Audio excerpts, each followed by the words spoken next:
Halo, perkenalkan nama saya Nicole Warin Shalomita. Saya dari kelompok AAW 019. Hari ini saya akan membahas sedikit tentang kemiskinan yang ada di Indonesia. Kemiskinan bukanlah hal yang baru yang berada di Indonesia. 9,22% masyarakat Indonesia masih tergolong kurang mampu. Hal ini dapat disebabkan oleh pendidikan, kebersihan, fasilitas, dan juga sarana. Survei mengatakan bahwa masyarakat yang kurang mampu mendapatkan pendapatan yang lebih sedikit daripada masyarakat yang kaya. Sebelum diintervensi oleh PHK pada 2014, kejadian ini masih sangat parah. Namun, 6 tahun kemudian, mereka sudah mulai ada peningkatan dari aspek pembelajaran dan juga aspek kebersihan, sarana, dan fasilitas. Pendapatan per jam anak dari keluarga miskin 87% lebih rendah dari keluarga tidak miskin.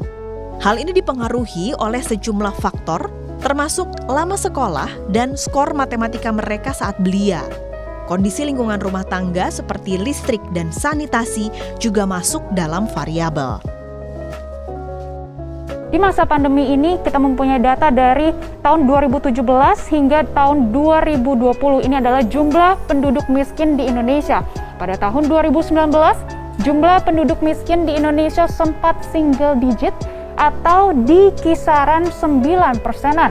Halo, perkenalkan saya Richa Melinda. Hari ini saya bahas tentang kemiskinan yang terjadi di Indonesia sekarang. Seperti yang kita semua tahu, Indonesia sedang mengalami pandemi COVID-19. Karena pandemi ini, tingkat kemiskinan di Indonesia melesat dengan tinggi. Menurut data yang tersedia, tingkat kemiskinan di kampung naik sebanyak 13,2% dan tingkat kemiskinan di kota naik sebanyak 7,88%. Tidak hanya itu, tingkat pengangguran pun melesat dengan angka 7% yang bisa dibilang sangat signifikan. Pemerintah harus mulai memperhatikan masalah ini atau Indonesia bisa masuk ke tahap krisis dan bisa berakhir dengan bangkrut. Selama masa pandemi COVID-19 ini, jumlah penduduk kemiskinan di Indonesia bertambah menjadi sekitar 20 juta penduduk, terutama di daerah perkotaan. Seorang ekonom UI, Direktur Eksekutif Next Policy bernama Fitra Fasyal, mengatakan bahwa peningkatan kemiskinan ini merupakan sesuatu yang telah diprediksikan. Karena dampak dari pandemi ini, seperti jatuhnya perusahaan, juga berdampak kepada sisi tenaga kerjaan. Pak Fitra telah menjalankan sebuah simulasi bahwa akan ada perkiraan 7 juta pengangguran yang akan terjadi jika tidak ditangani dengan baik. Halo, nama saya Shema dan saya mau menyatakan permasalahan kedua.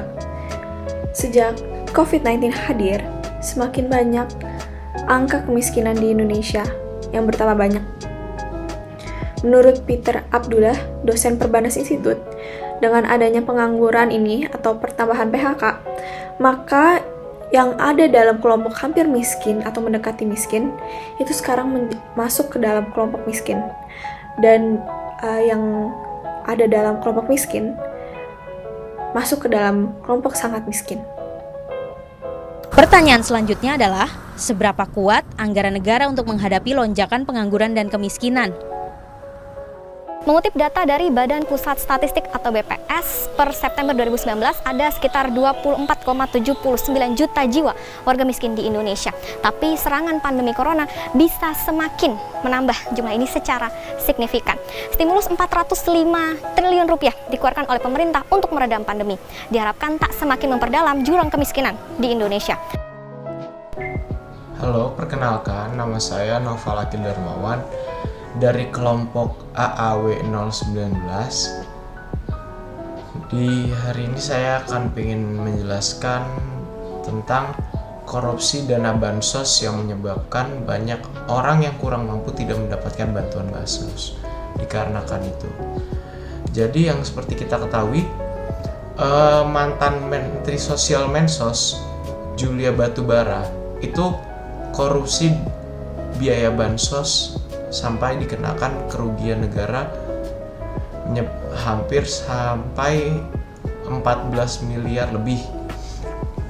Nah, dan akhirnya Menteri Sosial ini Juliari Batubara dihukum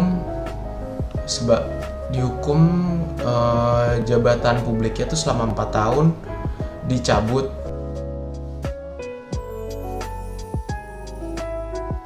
Guys, nama saya Dekna Alexander Chandra, dan pada kesempatan kali ini saya akan sedikit membahas tentang kesenjangan sosial. Sebelumnya, apakah kalian tahu kekayaan kolektif 4 orang terkaya di Indonesia senilai 25 miliar dolar Amerika, setara dengan 100 juta orang termiskin. Hal tersebut beriringan dengan tingkat kesenjangan antara kaya dan miskin di Indonesia yang tumbuh lebih cepat dibandingkan negara lainnya. Meluasnya kesenjangan antara kaya dan miskin dapat mengancam tingkat kesejahteraan rakyat karena jika tidak segera diatasi dapat menyebabkan ketidakstabilan di masyarakat. Oleh karena itu, kita harus segera mengatasi kesenjangan sosial di Indonesia. Dengan cara apa? Bisa dengan memperbaiki kualitas pendidikan, meningkatkan kualitas kesehatan, melakukan pemberdayaan sumber daya manusia atau SDM. Nah, hal ini juga berguna agar masing-masing individu dapat mengeluarkan potensi mereka dan dapat bersaing dengan kelompok atau individu lainnya. Kemudian juga dapat menciptakan peluang lapangan kerja secara merata. Karena pengangguran di Indonesia ini sangat banyak dan jika tidak segera diatasi dapat menyebabkan persoalan-persoalan sosial lainnya. Hai, gua Noval. 2. Angka kriminalitas yang tinggi. Kesenjangan ekonomi dan sosial juga memicu tindakan kriminalitas.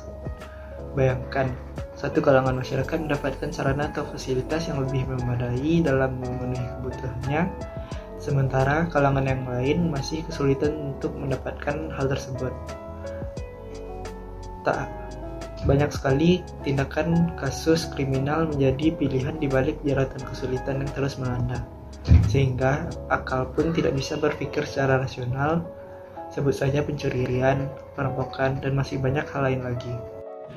Hai, aku Dea. Dampak dan penyebab kesenjangan ekonomi di Indonesia selanjutnya adalah kualitas pendidikan yang rendah. Ketika terjadi kesenjangan ekonomi, maka hal ini mampu memicu sulitnya akses pendidikan bagi anggota, golongan, atau masyarakat tertentu. Hal ini bisa kita lihat dari contoh kehidupan yang nyata yang bisa kita lihat sehari-hari.